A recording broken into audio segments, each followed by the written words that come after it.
आपण सगळेजण बॅडमिंटन खेळतो. इंडोर गेम, बाहेरचा गेम बॅडमिंटन. खरं तुम्हाला माहिती आहे, खरं बऱ्याच लोकांना वाटायचं की बॅडमिंटन हा गेम बाहेरच्या देशातून आला असेल, इंग्लंडमधून वगैरे आला असेल, असं तुम्हाला वाटत असेल. पण असं अजिबात नाही आहे. ॲक्च्युली बॅडमिंटन गेम हा आपला भारतीय गेम आहे. कसं काय? आज मी तुम्हाला सांगते. पूर्वी जे भारतामध्ये काही ब्रिटिश अधिकारी राहत होते, ते पण पुण्यामध्ये.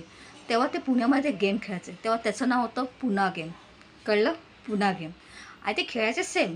म्हणजे शटर, रॅकेट घेऊन म्हणजे कॉक वगैरे घेऊन सेम खेळायचे. खरं त्याला नाव होतं पुणा गेम. ते ब्रिटिश अधिकारी आपल्या मनोरंजनासाठी हा गेम खेळायचे तिकडे. आणि नंतर काय झालं, 1800च्या शतकामध्ये ते ब्रिटिश काही इंग्लंडमध्ये गेले. तेव्हा ते आपल्या मनोरंजनासाठी हा गेम तिकडे घेऊन गेले. ओके. मग तेव्हा तिकडे ना इंग्लंडमध्ये ना एक स्केकर आहे, एक जागा. तिथे बुड्सकुच डमन एक आहे. त्यांचं एक ग्राउंड होतं. त्याचं नाव होतं बॅडमिंटन. ओके. तर तिकडे ते हे गेम खेळत होते. मग तिकडे त्यांनी गेम खेळायला त्यांनी ते पुन्हा गेम म्हणून त्याचं नाव दिलं, त्या ग्राउंडचं नाव दिलं बॅडमिंटन. मग तेव्हापासून त्याचं नाव पडलं बॅडमिंटन. लक्षात ठेवा, हा गेम आपला भारतीय आहे. तो ब्रिटिशांनी तिकडे जाऊन त्याचं नाव पण चेंज केलेलं आहे.